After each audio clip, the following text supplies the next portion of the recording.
All that and more right now.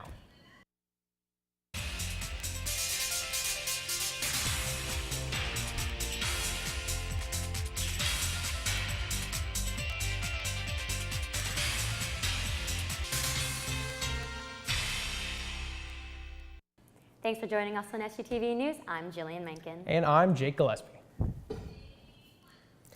March 24th marked a historic day in Washington and across the country as millions marched for their lives to show support and enact change to the Second Amendment. Joe Rodriguez has the story. Since the time that I came out here, it has been 6 minutes and 20 seconds. The shooter has ceased shooting and will soon abandon his rifle, blend in with the students as they escape, and walk free for an hour before arrest. The Stoneman Douglas High School shooting survivors led the charge with the March for Our Lives. This protest is the result of growing frustrations with the government's lack of attention for gun violence. This is everywhere. This is an epidemic, and the Stop School Violence Act does almost nothing to stop it. The Stop School Violence Act proposes school grants for metal detectors and violence prevention programs, among other things. The document mentions that there will be no grants for firearm training in school.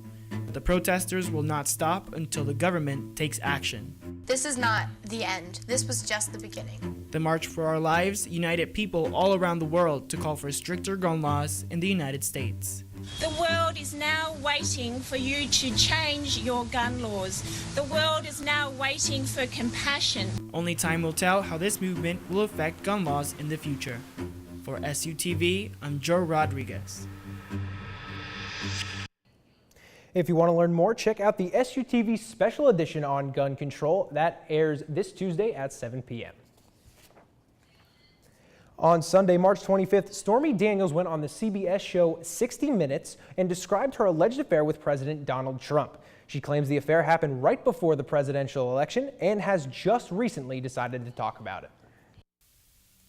Stormy Daniels' attorney, Michael Avenatti, is asking for permission to question President Trump under oath about the $130,000 she received just prior to his election. Daniels claims she had an affair with Trump before his presidency, and now is coming forward with more information. Her attorney wants to prove that Trump is lying about knowing about the money, even though he is denying it. The controversy hasn't hurt Trump or his reputation yet, and so his press secretary says he will continue avoiding the topic. But as of Tuesday, 8 other women are coming forward with similar claims, making Avenatti more eager to get to the bottom of the story. For SUTV News, I'm Katie Babinski. A federal judge in California put a temporary stop to efforts by Stormy Daniels' attorney to interview President Donald Trump and his personal lawyer, Michael Cohen. Today, the Gerontology Department hosted a lecture about substance abuse with guest speaker and SHIP alum Kristen Varner. The topic of discussion was about the RAS project, which helps those seeking recovery or in recovery battling addiction. Dr. Dara Barasa, Associate Professor and Director of Gerontology, feels as though it is important to shed light on the topic to Shippensburg students. Family members or friends that are experiencing addiction, but also hearing that people are making it in recovery as well. The Gerontology Department plans to hold another lecture mid-April. A national security expert came to Shippensburg Tuesday night to discuss the opioid epidemic and the impact it has made across the nation. Abuse has 2 parts to it. One is called set and one is called setting. So the set is what you expect a drug that you take is going to do to you, and the setting is when do you take it. Dr. Paul Braxton Kahn came to the Grove Theater to educate students about drug use and abuse. He informed students about the dangers of drugs like heroin and fentanyl. His goal was to inspire people to take action and help those who are addicted. For SUTV, I'm Joe Rodriguez. According to the County Health Rankings website, the opioid epidemic has killed at least 80 people in the Cumberland County just last year. And in the words from the famous Golden Arches, ba-da-ba-ba-ba, McDonald's workers are loving it. McDonald's announced today it will triple the tuition amount some workers can get to pay for a trade school or college. The fast food giant says it will spend $150 million on tuition assistance over the next 5 years. Crew members will be eligible for $2,500 a year, and managers will qualify for up to $3,000 yearly. McDonald's is also tweaking the rules for eligibility, which will double the number of people who have access to the program. Going forward, a person needs to have been employed by the company for 90 days and must work at least 15 hours a week. The honors program is getting a well-deserved facelift. After 34 years at Shippensburg University, the program will transition into an honors college. The change will happen thanks to the honors program meeting the 13 standards of the National Collegiate Honors Council. The curriculum change starts in fall 2019, just in time for the honors program's 35th anniversary. Every year, the Women's Center hosts many events in April to honor Sexual Assault Awareness Month. Among these events, the Women's Center is holding the Clothesline Project next week in the Cub. The project aims to address the issue of violence against women. Composed of shirts made by survivors of violence or people who want to honor someone who has experienced violence, the project aims to educate and spread awareness of sexual assault. This past week, students were able to go to the Women's Center to decorate their own t-shirts. These shirts will be displayed through the Cub from Monday to Thursday. And don't forget to tune in next week to see more about the project. New mom and tennis star Serena Williams will be coming to our television screens. Documentary series called Being Serena will premiere on HBO soon. The show will include a look into her life as a new mom and wife and her return to the tennis courts. It will air May 2nd, 2018. Students gathered in Seth Grove Stadium this afternoon to make waves of kindness with President Carter. Making their way onto the field, approximately 600 students organized themselves to form the word SHIP and then attempted to set the record for the biggest wave created on campus. The event was to kick off the 17 Days of Kindness for our 17th president, Dr. Lori Carter. Upcoming events for the 17 Days of Kindness include a community-wide food drive on April 18th in McLean Hall to celebrate President Carter's inauguration. But when we come back, a mall fire devastates a small city in Russia. And thousands gathered to protest the death of a Holocaust survivor.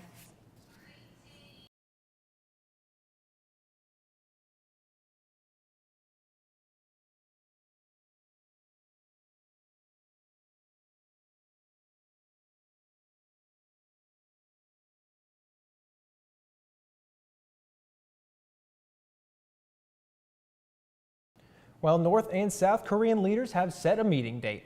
Let's send it over to Brandon with this week's World News. 64 dead and 41 of them were children in a devastating fire that took place inside the Winter Cherry Mall in the Siberian city of Kemerovo, Russia on Sunday. The cause of the fire had been determined to be some sort of short-circuiting or faulty wiring within the building. Investigators said the mall's fire exits were blocked and the alarm system turned off. One security guard was arrested on the belief that he was the one who had failed to turn the fire alarms on, saying that it was out of order. Yesterday marked the official day of mourning for this tragedy, while on Tuesday, Russian President Vladimir Putin traveled to the city to express his condolences and meet with victims. While families buried their loved ones, other citizens held vigils across the country, and anger spread as they demanded for answers as to why this had to happen. On Monday, the U.S. and 20 other countries expelled more than 100 Russian diplomats in response to the poisoning attacks on the former Russian double agent, Sergei Skripal, and his daughter on March 4th.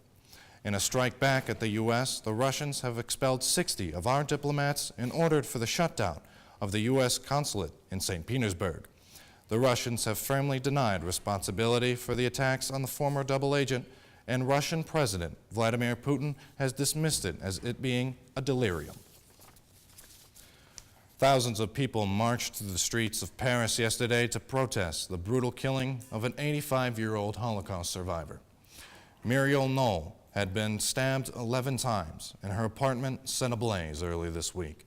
2 men in their 20s had been arrested as being suspects to the murder. One of them was a neighbor of Knoll's, while the other a homeless man. Protesters marched to Knoll's home yesterday carrying white roses, while others held signs showing a yellow hand. This became a sign of anti-racism in France, and above the hand, a phrase saying, "Don't touch my friend." In response to the murder, French President Emmanuel Macron said that those who killed Knoll had, quote, desecrated our sacred cailloux and our memory. After Korean diplomats from both the North and South met yesterday, the dates have been set for a meeting between the two countries' leaders. The landmark meeting between President Moon and Kim Jong-un will take place on April 27th on the southern side of the demilitarized zone, according to the joint statement issued after the talks. More talks between the two countries will be held on April 4th to prepare for the upcoming summit. This has been 7 years seen as a victory for President Moon since he has been pushing for diplomacy between the two countries for a long time. The last time a meeting like this took place was back in 2007 when former South Korean President Roh Moon-hyun met with Kim's father, Kim Jong-il. That's it for World News. Let's head back to the desk. When we come back in entertainment, singer-songwriter Robin Thicke shares exciting news on Instagram. And we'll find out if the sun will come out this Easter weekend.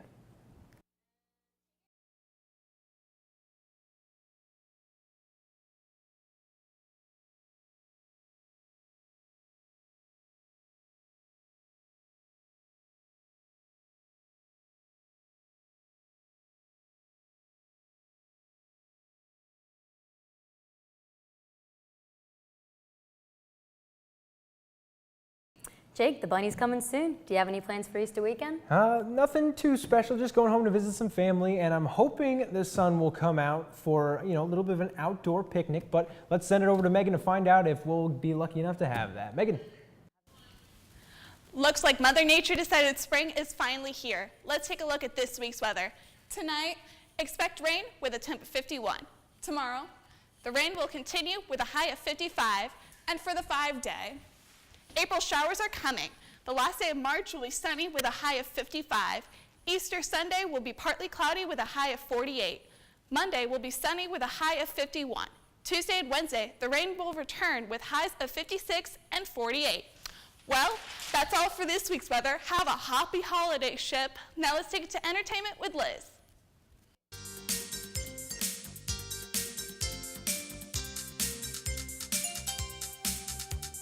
This season, Netflix is on to take on the reality TV world, and it did just that with a new Netflix show called Queer Eye. The vice president of content for Netflix stated that this type of show is exactly what Netflix is aiming for. It was announced that Netflix would be reviving Queer Eye, the original series which debuted on Bravo in 2003 under the name Queer Eye for the Straight Guy. The show introduced the Fab Five, who performed makeovers for heterosexual men in New York City, normalizing gay culture along the way. The creator and executive producer of the show wanted to bring it back and decided to partner up with Netflix. This reality show renewed their contract for their second season, and Netflix hopes to create many more just like it. Fifth Harmony is taking a break, but the women are still producing music. On March 19th, they announced the group would be taking an indefinite break. However, Normani and Lauren Harigi are already talking about their solo careers. Normani is in the early stages of recording her first full-length album, which she says will represent who she is as an individual. Lauren stated on her solo career before the group disbanded as well. She has collaborated with artists such as Halsey and Ty Dolla $ign, but now she says, I'm just exploring myself and getting in touch with myself creatively. I don't want to put boundaries around what I can do on my own. Abby Lee Miller is free, but not really. Miller was sentenced to 1 year and 1 day in prison, followed by 2 years of supervised release in May of 2017 due to money fraud. The former Dance Moms star was transferred from a prison in California to a halfway house in Long Beach. Miller's release date was moved up from June 21st to May 25th, and is now suspected that she will serve the remainder of her sentence at the halfway house. But she seems to have made the best of her sentence by passing a real estate class and receiving a personal finance diploma. Rapper Cardi B surprised fans with a huge announcement on Monday. She announced that her debut album, Invasion of Privacy, will be coming out on April 6th. She follows her release date with a performance on Saturday Night Live, April 7th. Cardi B is also set to open for Bruno Mars on his 24 Karat Magic Tour in the US starting September 7th. Sounds like she has a lot to celebrate, including her most recent win of Newest Artist of the 2018 iHeart Music Radio Awards. That's all with entertainment. I'm Liz Vanette. Thank you, Liz. Coming up in sports, Austin Padmore was named PSAC Indoor Track and Field Freshman of the Year. And Matt Klein sat down with football star Kevin Taylor.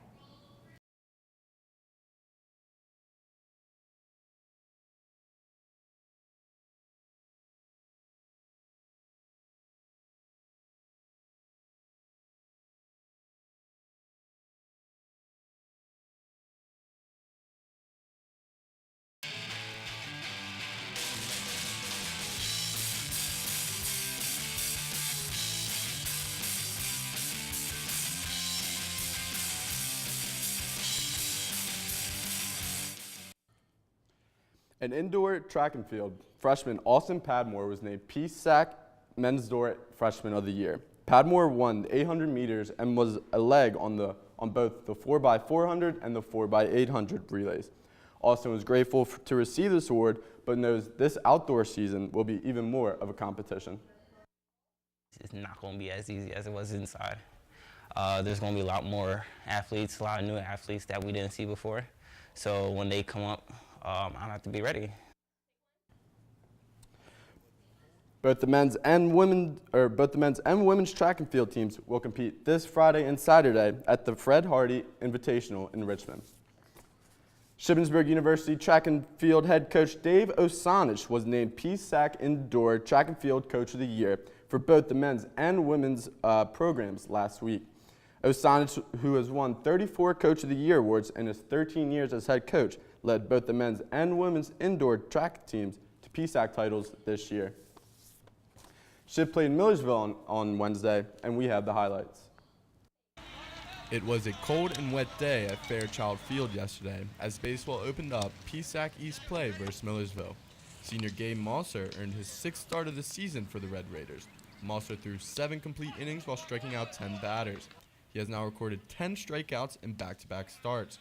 After Millersville took a 1-0 lead on the Shippensburg Air in the first inning, freshman Scout Knotts tied it up in the bottom of the second, scoring junior Cash Gladfelter on an RBI single. Millersville was able to regain the lead in the top of the 4th on an RBI double from Eric Callahan. Other than junior Drew Benny's double and senior Grant Hoover's single in the 3rd, the bats were quiet for the Raiders. Shippensburg was held to just 3 hits and 1 run as Millersville took the win 2-1. Shippensburg will be back in action tomorrow as they travel to Bloomsburg for a PSAC doubleheader. The first game starts at 1 o'clock. Baseball moves to a record of 9-8. Shippensburg University senior Trey C. Davis was named 2018 PSAC Men's Indoor Field Athlete of the Year on Thursday. Davis earned NCAA All-American First Team honors in the high jump and also received a U.S. Track and Field Cross Country Coaches Association All-Region classification for this season.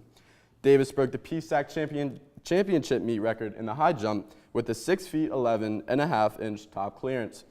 Davis is the 5th consecutive Raider to be named the Men's Indoor Field Athlete of the Year, joining former Raiders Alec Rideout, Grant Smith, Laquan Chapman, and Donnie Graybill. Our very own Matt Kleinen sat down with graduating football star Kevin Taylor. Let's take a look. Now, you come from New Jersey. You went to Seton Hall Preparatory High School, and you had experience playing running back, wide receiver, and part of the secondary. Talk about your recruiting process and what it was like going through all of that as a senior before choosing Shippensburg. For me, it wasn't one of those big school guys. I wasn't one of those big school guys. I didn't start talking to schools until my senior year because junior year was my first varsity year. And senior year, I was talking to a couple schools, mostly like D1 AA schools, no big schools. So talking to Ship, they came in, Coach Lee emailed me, and he called my coaches, talked to everybody, and then they finally contacted me. And just hearing from them was perfect. They wanted me, they loved me. I could just feel that family atmosphere. And then once I came up here, it just solidified everything. Met the guys, and it was just a perfect fit. Now, you redshirted your freshman year when you came in 2013, and your redshirt freshman season, you played and started in 5 games, and then you had an injury that ended your 2014 season. But talk about how starting in those 5 games as a freshman impacted the rest of your career here as a Red Raider. It was just having that confidence in me, seeing that the coaches had confidence in me, seeing that my other teammates had confidence in me. It just gave me another step, another thing to push towards to be able to come back and play again, because I realized that I earned it and I deserved it. And seeing that, working hard for it, and having people like commend you for it and actually see that you can do it, coming back your junior year and making sure that like you know that you can do it now. Like you don't have those jitters, those first game jitters. It's just another game. And you're talking about the hard work you guys put in. This past season, Shippensburg made it back to the NCAA Division II playoffs for the first time since 2012. Talk about what made this team so different from the other teams from all the other years you were here at Shippensburg. As a whole, we wanted it more. As a whole, we had more fun. We enjoyed each other more. It was just one of those things like at the banquet, Coach Mack was telling everyone how much fun we had in camp. Because it was one of those things where we got lucky this year. We didn't have two-a-days. So we were able to do a lot more activities. And instead of just staying in and going to meetings and staying in your dorm, being alone, we had team activities. We played wiffle ball, stuff like that. So it was a lot of team bonding and a lot of just getting to know each other and having that trust in each other. So being able to have that trust, it correlates to the field. And I can go on and on about the accolades that you've racked up, all the statistics through your 5 years here at Shippensburg. How would you personally sum up your career here at Shippensburg? My career here at Shippensburg, the easiest way for me to sum it up was just fun. I enjoyed myself. I promised myself once that if I stopped enjoying, if I stopped loving it, then I just stopped. Wouldn't even play anymore. But Shippensburg made it even that much better, and it was just probably the best experience of my life, something I'll never forget. He's Kevin Taylor, senior defensive back of the football team. We're glad you can join us here in the studio. Thank you very much for having me. Yeah. For the full interview, go to SUTVnews.com. That's all for sports. Now let's send it back to the desk. Now, Jake, let me ask you, how much do you personally love donuts? Because Krispy Kreme is unveiling something new. Well, Jillian, I think the better question would be, who doesn't like donuts? But stay with us to find out more.